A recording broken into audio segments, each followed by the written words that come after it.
ട്ടെ ഇപ്പോ എത്ര സ്ത്രീകൾ നിന്നാലും ജാസി ട്രാൻസ് ആണ്, ഒരു സ്ത്രീയിലേക്ക് മാറിയ ആളാണ്. പക്ഷെ ജാസിയുടെ അടുത്തുനിന്ന് സ്ത്രീകൾ അങ്ങോട്ട് നീങ്ങി നിൽക്കണം ജാസിയുടെ സൗന്ദര്യത്തിൽ, അല്ലേ? അങ്ങനെ എനിക്ക് തോന്നിയിട്ടുള്ളത്. ഈ കാണുന്ന മനുഷ്യരൊക്കെ കണ്ണുപൊട്ടന്മാരാണെന്ന് എനിക്കറിയില്ല. ശരിക്കും സ്ത്രീകൾ മാറി നിൽക്കും. അത്രയ്ക്ക് സുന്ദരിയായിട്ടാണ് ജാസി വരുന്നതും.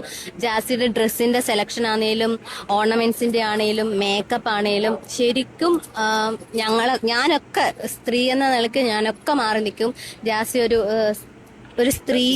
അതെ അതെ അതെ, നീ ഈ പറഞ്ഞ കാര്യം നല്ല വ്യക്തതയും നല്ല കൃത്യമായുള്ള കാര്യം തന്നെയാണ്. കാരണം എന്താണെന്ന് വെച്ച് കഴിഞ്ഞാൽ ഇവന്റെ അടുത്ത് നിൽക്കുമ്പോഴേ സ്ത്രീകൾ എന്തായാലും മാറി തന്നെ നിൽക്കണം. കാരണം എന്താണെന്ന് വെച്ച് കഴിഞ്ഞാൽ ഇവൻ സാരി ചുറ്റി നടക്കുന്ന ഒരു ഇക്കയാണ്.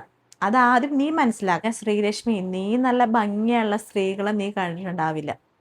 ഒരു സ്ത്രീയുടെ സൗന്ദര്യം എന്ന് പറയണമെങ്കിൽ ഇത്രയും മേക്കപ്പിന്റെ ആവശ്യമൊന്നും ഇല്ല. അതാദ്യം നീ മനസ്സിലാക്കി. ഇത് മുഖത്ത് കുറെ പുട്ടി അടിച്ച് കുറെ കോണ്ടോറും ചെയ്ത് മേക്കപ്പ് ഇട്ട് വന്നു കഴിഞ്ഞാൽ അത് സ്ത്രീ സൗന്ദര്യം ആവത്തില്ല. സ്ത്രീ സൗന്ദര്യം എന്ന് പറയുന്നത് വേറെ തന്നെയാ.